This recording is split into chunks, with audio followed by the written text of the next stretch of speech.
yoga is the Ashtanga yoga. This sitting posture and meditation, this is called Sankhya. And Jnana yoga means through philosophical process, by analytical process, what is Brahma and what is not Brahma. Niti niti. That is Jnana yoga. Just like Vedanta Sutra, the Jnana yoga. You study Vedanta Sutra, they say, Janmadasya jataha, they give one hint, quotes, that the Supreme Brahma, absolute truth is that from whom everything is emanated. Now you try to understand what must be that. That is explained in the Srimad Bhagavatam. What is nature of that absolute truth? The absolute truth, in the first verse of Srimad Bhagavatam it is said, Janmadasya jata annayat itaratascha artheshu avijñā sarat. Now, the absolute truth, if he is the supreme cause of all emanation, then what are the symptoms? The Bhagavad said that he must be cognizant. He is not dead. He must be cognizant. And what kind of cognizance? Annayat itaratascha arthishu. Just like I am cognizant, you are also cognizant. But I do not know myself how many hairs are there in my body. I am claiming this is my head. But if I ask anybody, do you know how many hairs you have got in your body? That kind of knowledge is not knowledge. But the Supreme, Bhagavad says that he knows everything, directly and indirectly. I know I am eating, but I do not know how my eating process is helping my circulation of blood, how it is being transformed, how it is working, how it is going through the veins. I do not know anything. But God must be He who knows everything, every corner of His creation, what is going on, He must know. Therefore, the Bhagavad explains that supreme truth from whom everything is emanated, He must be supremely cognizant. Cognizant. Avijñā. Avijñā means cognizant. Then you may question, then if he is so powerful, wise and cognizant, he must have learnt it from similar. No. He says that if he learns knowledge from somebody else, then he is not learned. Sarah, automatically. He is self-independent. This is a Jnana yoga. To study what is in nature by just analyze what should be the nature of the Supreme from whom everything is emanated. That is explained in the Srimad Bhagavatam. Therefore, Srimad Bhagavatam is the supreme Jnana yoga and Bhakti yoga combined. Yes.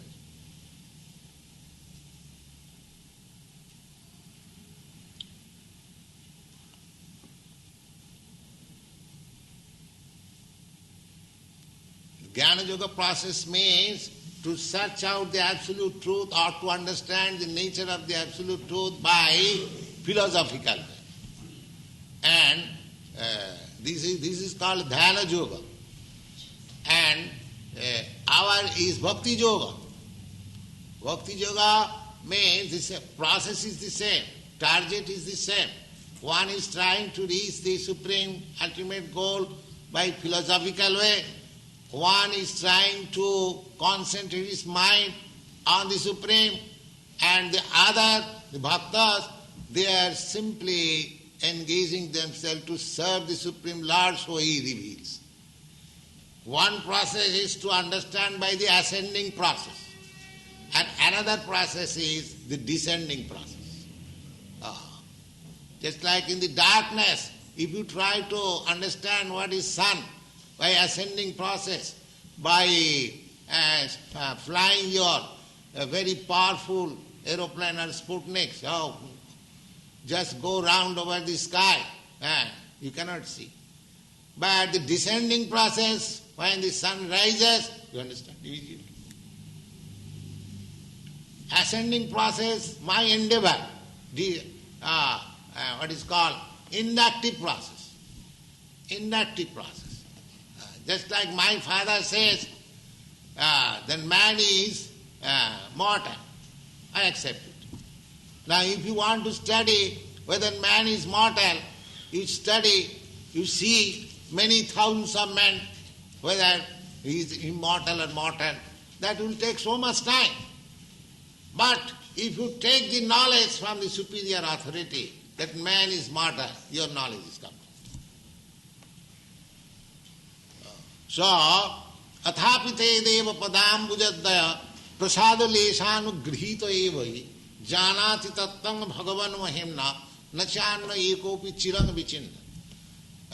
Therefore it is said, my dear Lord, a person who has received a little favor from you, he can understand you very quickly. And others who are trying to understand you by the ascending process, they may go on speculating for millions of years, they will never understand. They will never understand. They will come to the point of frustration and confusion. Oh, God is zero, that's all. Finish.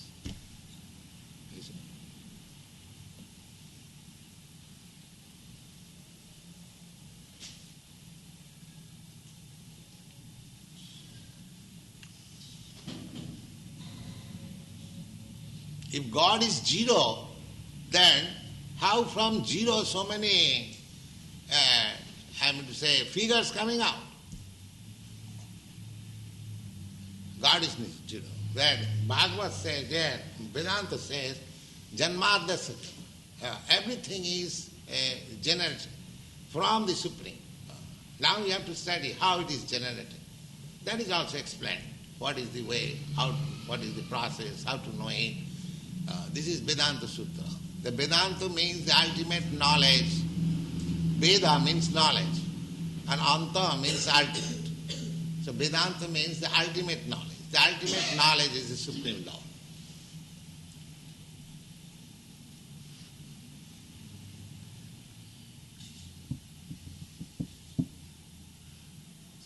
Yes? You said that Krishna has no limbs, no eyes, no form that we can comprehend. How then are we to understand the form of Krishna that's given to us in the pictures and the movies? Yes, that I have explained. That you have to simply serve him, then he will reveal. You cannot understand Krishna by your ascending process. You have to serve Krishna and Krishna will reveal to you. That is stated in the Bhagavad Gita, I will find in the 10th chapter. Tesam ivanukampartham aham ajnanajang tamaha nashami atma bhavastha jnana deepena bhasa. Those who are always engaged in my service, just to show them a special favor. Tesam ivanukampartham aham ajnanajang tamaha nashami. I vanquish all kinds of darkness of ignorance by the light of knowledge. So Krishna is within you. And when you are sincerely searching after Krishna by the devotional process, as it is stated in the Bhagavad Gita, I will find in the 18th chapter, Bhaktya mam abhijanat. One can understand me simply by this devotional process. Bhaktya. And what is bhakti? Bhakti is this, Savanam Kirtanam Vishnu, simply hearing and chanting about Vishnu. This is the beginning of bhakti. So if you simply hear, sincerely and submissively, then you will understand Krishna. Krishna will reveal to you. The Savanam, Kirtanam, Vishnu, Smaranam, Padasevanam, Archanam, Bandhanam, Dasam, there are different 9 kinds of varieties. So, bandhanam, offering prayers, that is also bhakti. Savanam, to hear about it, just like we are hearing about Krishna from this Bhagavad Gita. Chanting about his glory, Hare Krishna. This is the beginning. Savanam Kirtana, Vishnu. Vishnu means this, everything is Vishnu. The meditation is Vishnu. The bhakti is Vishnu. Not without Vishnu. And Krishna is the original form of Vishnu. Krishna is the Bhagavan Swayam, the original form of the Supreme Personality of God. So, if we follow this process, then we will be able to understand without any doubt. 13 through 14. One should hold one's body, neck and head erect in a straight line and stare steadily at the tip of the nose. Thus, with an unagitated, subdued mind, devoid of fear, completely free from sex life, one should meditate upon me within the heart and make me the ultimate goal of life.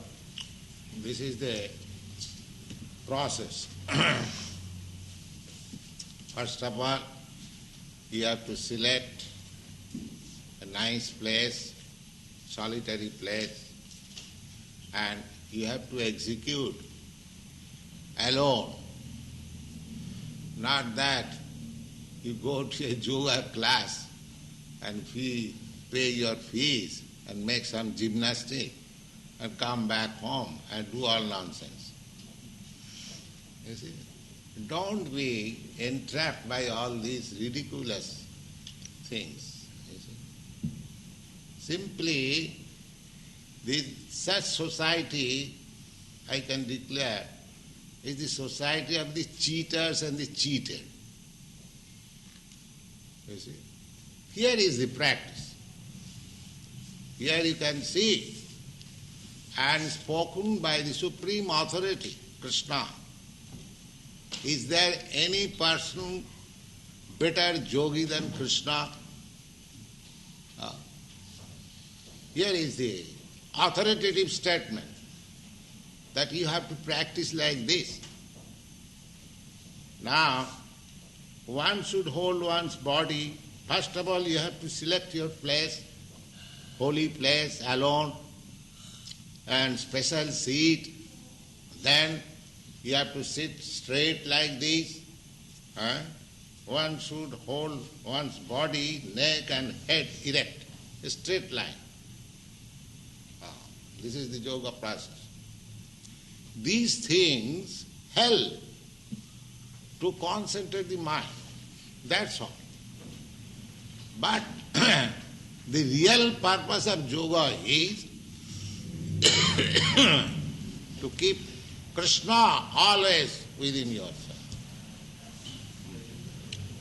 Here it is stated that one should hold one's body, neck and head erect in a straight line and stare steadily at the tip of the nose. Now, here, you have to see. And if you close meditation, you sleep. I have seen so many so-called meditators, they are sleeping. I have seen it. Because as soon as you close your eyes, it is natural that you feel sleepy. You see. Therefore, half closed. You have to see, that is the process. You have to see the tip of your nose, two eyes. Thus, with unagitated mind, this process will help your mind to be fixed up. Unagitated mind, subdued mind, devoid of fear. Yes, because you have to, generally the yogis, they used to practice in jungle. And if he is thinking, oh, some tiger is coming or not, or what is that? Or some snake is coming. Because you have to sit down alone in a jungle. You see. There are so many animals, tigers and deers and snakes. So, therefore it is specially stated, devoid of fear. Devoid. The skin of deer is specially used in yogasana because it has got some medical effect that snakes do not come. If you sit down on that particular skin, the snakes and reptiles will not come there. That is the purpose. You will not be disturbed. Devoid of fear, completely free from sex life. You see, if you indulge in sex life, you cannot fix up your mind in anything. That is the effect of brahmachari life. If you remain brahmachari without sex life, then you can be determined. Just like you have seen a practical example of Mahatma Gandhi in India. Now, he started a movement, non-violent, non-cooperation. The movement, the fight was declared against the powerful British Empire. Just see. And he determined that I shall fight with the Britishers non-violent, without any weapon, because India was dependent, there was no weapon. And several times it was attempted by armed revolution. But these Britishers are more powerful, they cut down. So Gandhi, he invented this method that I shall fight with the Britishers, even they become violent, I shall not become violent, so I shall get world sympathy. And so this was his plan. He was a great statesman. But his determination was so fixed up because he was a brahmachari. At the age of 36 years, he gave up. He had his wife, but he gave up his sex life. He was a family man, he had children, he had his wife, but from the age of 36, young man, a 36-year-old, he gave up sex life with his wife. That made him so determined that I shall drive away these Britishers from the land of India, and he did it. You see? And he actually did it. So, controlling the sex life, to refrain from sex life is so powerful. Even if you don't do anything, if you simply restrain your sex life, you become a very powerful man. People do not know the secret. So, anything you do, if you want to do it with determination, you have to stop sex life. That is the secret. So, any process, take Vedic process. Either you take yoga process or bhakti process or jnana process, in no process sex indulgence is allowed. No. Sex indulgence is only allowed family life just to beget very nice children. That's all. Sex life is not for sense enjoyment. Although there is enjoyment by nature, unless there is enjoyment, why one should take responsibility of family life? That is the secret of nature's gift. But we should not take advantage of it. These are the secrets of life. You can take it. These are the secrets of life. So yoga practice, such a nice thing. If you indulge in sex life, this is simply nonsense. Simply nonsense. And if anyone says that you go on with your sex life as much as you like, at the same time you become a yogi, simply pay my fees, I give you some miracle mantra. These are all nonsense. They are all nonsense. But we want to be cheated. We want to be cheated. We want something sublime, very cheap. That means we want to be cheated. If you want very nice thing, you must pay for it. No, I shall go to a store. Sir, I can pay you 10 cents. You give me the best thing. How can you expect by 10 cents? If you want to purchase some value, if you want to purchase gold, then you have to pay for it. Similarly, if you want perfection in yoga practice, then you have to pay for it like this. Don't make it childish affair. That is the instruction of Bhagavad Gita. If you make it childish affair, then you will be cheated. And so many cheaters are ready to cheat you and take your money and go out. That's all. Here is the statement, authoritative statement. Free from sex life. One should meditate upon me. And ultimately, where is the meditation? Not in void. Just on Vishnu, this Vishnu form. That is Sankhya Yoga. This Sankhya Yoga was first practiced by Kapila Dev. He is an incarnation of God, Krishna. So this is the secret of yoga, that these, process of sitting and seeing the tip of your nose and sitting straight, all these means will help you to concentrate your mind on the Vishnu form or Krishna. One should meditate upon me. This meditation means meditation on Krishna. So here in this Krishna consciousness movement, it is directly, simply on Krishna. There is nothing. Therefore, nobody is better meditator than these boys. They are simply concentrating on Krishna. Their whole business is Krishna. They are working in the garden, digging the earth. There will be nice rose we shall offer to Krishna. Meditation. Practical meditation. I shall grow rose and it will be offered to Krishna. Even in the digging there is meditation.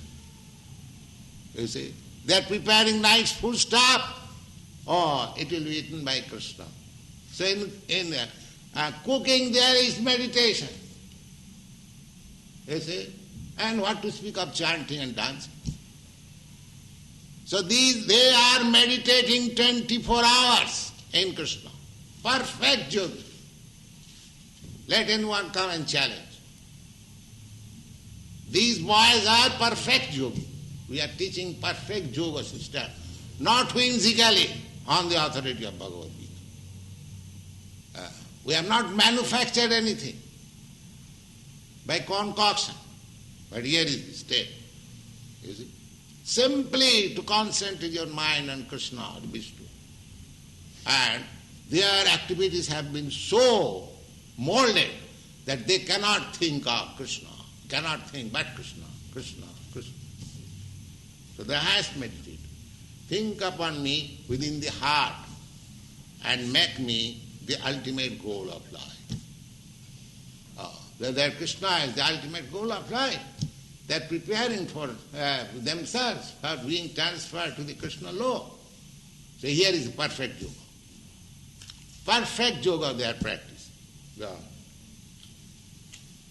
Verse 15.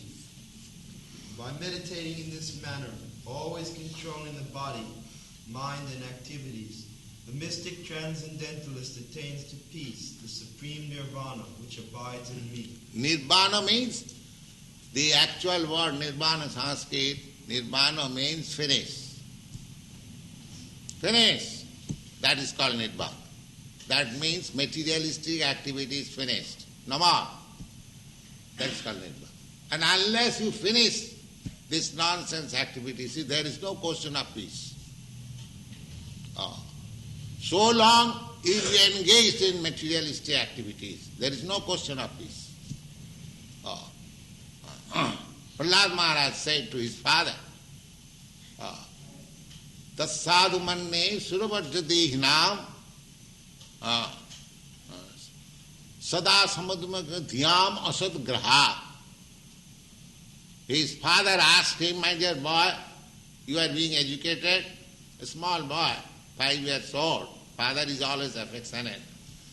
And he was asking, my dear boy, what you have learned, best thing till now? He immediately, yes, father, I shall tell you the best thing. What is that? He said, Tat sadhu manne suravarjadihina. My dear father, this is the best thing. For whom? Best thing for whom? He said, Tat sadhu manne suravarjadihinam sada samudvigna dhyam asadgrahat. These people, these materialistic people, who have accepted something non-permanent. Just try to understand each word. These materialistic people, they are hankering after capturing something non-permanent, that's all. You have seen by experience now that President Mr. Kennedy, he was a very rich man, he wanted to be president and he spent money like anything. He became president, he had his nice family, wife, children, presidency, finished within a second. Similarly, everyone is trying in the material world to capture something which is non-permanent. But I am spirit, soul, permanent. So these rascals, they do not come to sense that I am permanent, why I am after non-permanent. If I am always busy for comforts of this body, but I know that this body today or tomorrow or 100 years after will be finished. And so far I am concerned, I am spirit, soul, I have no birth, I have no death. Then what is my function? It is the bodily function. So far I am doing these material activities.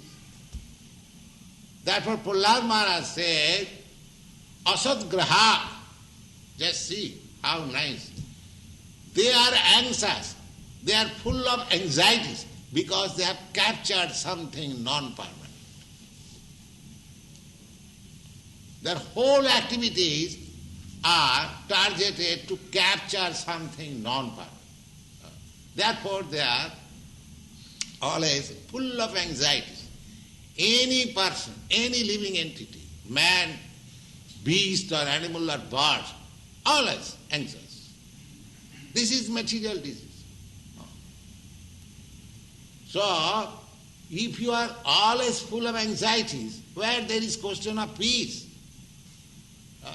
I go in the street and say, beware of dog. They are living in a very nice house, but full of anxieties. Somebody may not come. Let there be dog. You see, beware of dog. No trespassers. That means, although living in a nice cottage, very nice, but full of anxieties. Full of anxieties. Sitting in an office, very nice, good salary, always thinking, I may not lose this office. You see. American nation, very rich nation, very good defense force, everything, always anxious. These Vietnamese may not come here. You see. So who is free from anxiety? Therefore, the conclusion is, if you want peace without anxieties, then you have to come to the Krishna consciousness. There is no other alternative. It is practical. Just try to understand. Therefore here it is said, by meditating in this manner, by meditating upon me, Krishna, always controlling the body. The first control is tongue. And the next control is the genital. Then you control everything. You give your tongue engagement for chanting and eating Krishna Prasad. It is control. Finished. And as soon as your tongue is controlled, immediately your stomach is controlled, immediately next your genital is controlled. Simple thing. Controlling the body. Mind. Mind being fixed up, Krishna, no other engagement. Control. Activities, always doing Krishna's work. Gardening, typing, cooking, working, everything for Krishna. Activities. The mystic transcendentalists, then immediately they become mystic transcendentally, attains to peace, the supreme Nirvana which abides in me. It is only in Krishna. You cannot find out peace outside Krishna activities, outside Krishna consciousness. That is not possible. Go on. Purport. The ultimate goal in practicing yoga is now clearly explained. Now, clearly explained. What is the purpose of yoga? They are very much proud of becoming yogi and attending yoga society and this and that, meditation. But here is the yoga practice. Clearly explained. Yoga practice is not meant for attaining any kind of material facility. It is to enable the cessation of all material existence. So long you will require some material facilities. You will get material facilities, but that is not solution of the problems of your life. Material facilities, I think, you American boys and girls, you have got material facilities better than any other nation, at least better than India. That I can say by my experience. And I have traveled so many countries, in Japan also I have seen, but still you are better position. But do you think you have attained peace? Can any one of you say, yes, I am completely in peace? Then why the youngsters are so much frustrated and confused? So long we shall utilize this yoga practice, this practice for some material facilities, there is no question of peace. Yoga practice should be performed to understand Krishna, that's all. Or to make your lost relationship with Krishna re-established. That is yoga practice. Go on. One who seeks an improvement in health or aspires after material... Generally this yoga practice goes on in the name of improving health. Somebody goes to reduce fat, you see, reduce fat because you are richness and you eat more and become fatty, and then again pay yoga practice fees and reduce your fat. That is going on. I have seen some advertisement the other day. Reduce your... why you increase your fat? The nonsense they will not understand. If I have to reduce it, why I increase it? Why not be satisfied with simple food stuff? If you eat grains and vegetables and light food stuff, you'll never get fat. You see? You'll never get fat. Reduce eating as much as possible. Don't eat at night. Practice yoga like this. If you become voracious eater, there are two kinds of diseases. The voracious eaters, they are attacked with diabetes, and those who cannot eat sufficiently, they are tuberculosis. So you cannot eat more or you cannot eat less. You just eat what you require. If you eat more, then you must be diseased. And if you eat less, you must be diseased. That will be explained. Yuktahara viharascha yoga bhavati siddhita. You are not to starve, but don't eat more. Our program, Krishna Prasadam, is that you eat Krishna Prasadam. Eating is required. You have to keep your body fit for any practice. So eating is required. But don't eat more. eat, don't eat less also. We don't say that you eat less. If you can eat 10 pounds, eat. But if you cannot eat 10 pounds out of avarice, out of this greediness, if you eat 10 pounds, then you'll suffer. You see? So, here is the, what is that? No material facility. Gone. The Bhagavad cessation of material existence does not mean entering into an existence of void, which is only a myth. Yeah. So, cessation of material existence does not mean void. Because I am not void. I am spirit soul. If I was void, how my development of this body has taken place? I am not void. I am the seed. Just like you sow a seed on the ground, it grows into large tree or plant. Similarly, the seed is given by the father in the womb of the mother, and it grows like a tree. And this body is there. Where is voidness? Ahanga bija pita. In the 14th chapter you will see that originally the seed was given by Krishna in the womb of this material nature, and so many living entities are coming out. You cannot argue against it, because actually the generation is the same process as in our practical life. You see, the father gives the seed in the womb of the mother, and the mother nourishes the child to grow born. So there is no question of void. If the seed would have been void, how this nice body has developed? So, Nirvana means not to accept any more material body. Don't try to make it void. That is another nonsense. Void, you are not void. Void means to make void this material body. This full of miserable conditional body. Just try to grow your spiritual body.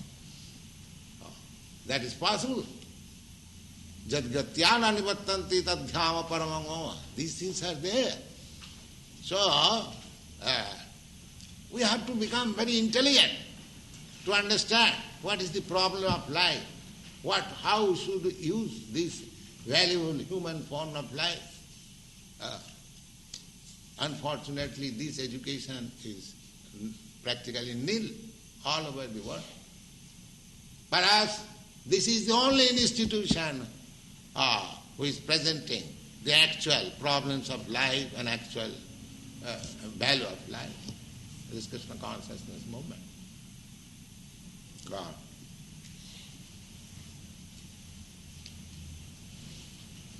There is no void anywhere within the creation of the Lord. Rather, the cessation of material... Void, you see, anywhere. Even within the ground, within the earth, you will not see anything void. On the earth, there is no void. In the sky, there is no void. In the air, there is no void. In the water, there is no void. In the fire, there is no void. Then where do you find void? Where do you find void? This void philosophy is another an illusion. There cannot be any void. God. Rather, the cessation of material existence enables one to enter into the spiritual sky, the abode of the Lord. The abode of the Lord is also clearly described in the Bhagavad Gita as that place where there is no need of sun or moon, nor of electricity. Now, you'll find in the Bhagavad Gita, we have already, I think in the second chapter there is, anyway, that it is said that न तत्र भाषते सूर्य न शशांक न पावक जद्गत्या न निवर्तन्ते तद्धाम परमं मम. Now Krishna describes my abode, how it is.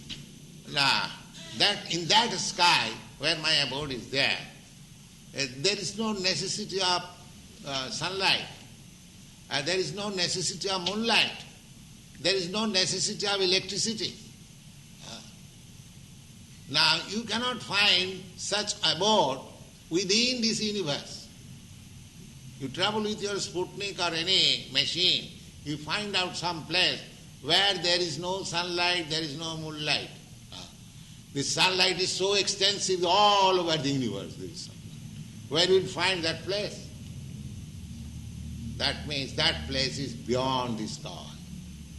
That is also stated. Parastasmatu bhava anya bhaktya bhaktya sanatana.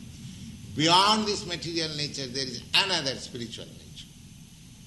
So we do not know what is the formation of this material nature and what to know about the spiritual nature. Then you have to hear from Krishna, he lives there.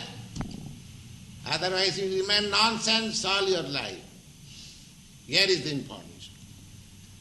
How can you know which you cannot reach, cannot know, your senses are so imperfect? How can you know? Simply you have to hear. Just like you have to hear about your father from the mother, there is no other way. The father certifies, mother certifies, here is your father, you have to accept. You cannot make any experiment beyond your means. Similarly, if you want to learn about the spiritual sky and God's kingdom, then you have simply hear from the authority. There is no question of experimental knowledge.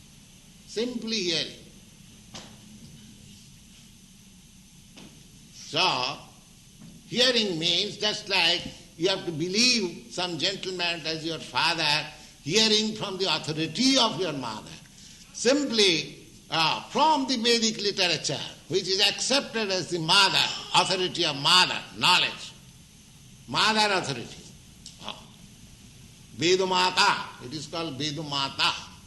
Veda means knowledge, and it is received from the mother. So, Vedamata, the knowledge mother, you have to know what is Krishna. And here Krishna is personally explaining. So you have to believe it. Then you get the knowledge. Otherwise there is no possibility. You cannot make any experiment. Then you will fail. Gone.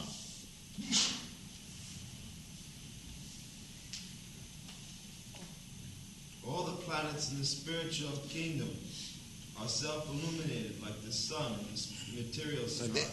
Because here, this planet, this earthly planet, is not illuminating. Therefore, you require the illumination by the sun, by electricity, by moon. But there the planet, Krishna is self-effulgent. His planet is also self. One example is this sun. Sun is the self-illuminating planet. If in the material world there is possibility of this illuminating planet, what to speak of the spiritual world? All the planets they are illuminating. Self-illuminated. Just like jewel. Jewel, a diamond, a piece of diamond, you put it in the darkness, it is self-illuminated. There is no question of illumination to show, here is the diamond. It is self-illuminated. Even in this material world you find. So, that planet, Krishna planet, Goloka Vrindavan, that is self-illuminated. We have given that picture in our Srimad Bhagavatam. Self-effulgent. There are many millions of planets in that spiritual sky. Wow.